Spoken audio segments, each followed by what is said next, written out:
Philippine life na lang.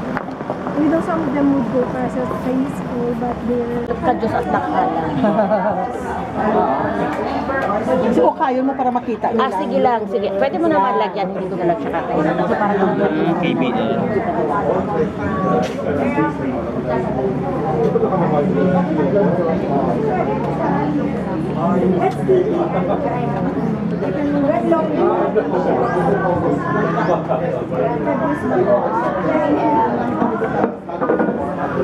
Kasi kadyos. Kadyos is pigeon.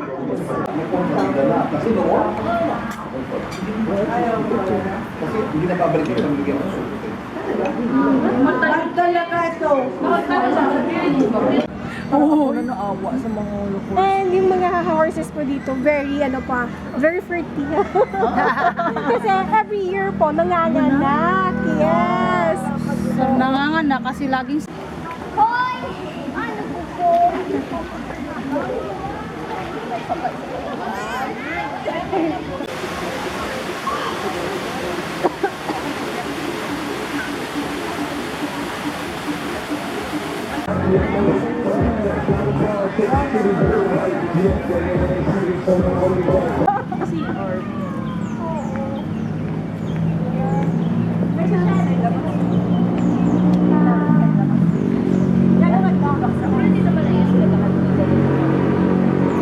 Oo, tipo 16 na.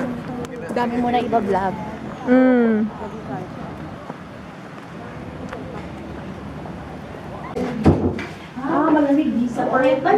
Separate ang toilet and bath. Dapat, oo, kasi 6 yung capacity.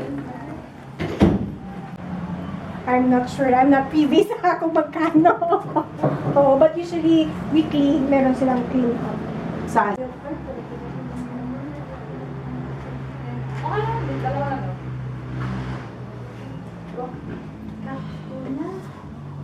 Stock. We have horses there for horseback riding. And of course, we have the lake. For the lake, you can do boating. At the same time, you can go fishing. If you have your own fishing rod, you can use that. Or you can rent fishing rods here with free bait. So, if you usually, some fishing enthusiasts do catch and release. But some do fish for consumption. So, different species of tilapia. Yes. So, it's sold by kilo. Tilapia. So, some of the guests here would usually just fish. They don't really fish like usually. They just use a bucket. Then, diretso na sa grill. Tapos ba, ihaw-ihaw. Anyway, so, Any particular kind of fish yan? tilapia po. Yes, different species of tilapia. Tilapia. Yes. So, aside from that, we also have the Verdant Villas. It's 4-unit villas. We can visit it later for your overnight stay. And of course, here we have the resto. It's called Cocina Remedios. You ate the food from Cocina Remedios. And currently, sadly, we can't, go to the restaurant because we have an event there.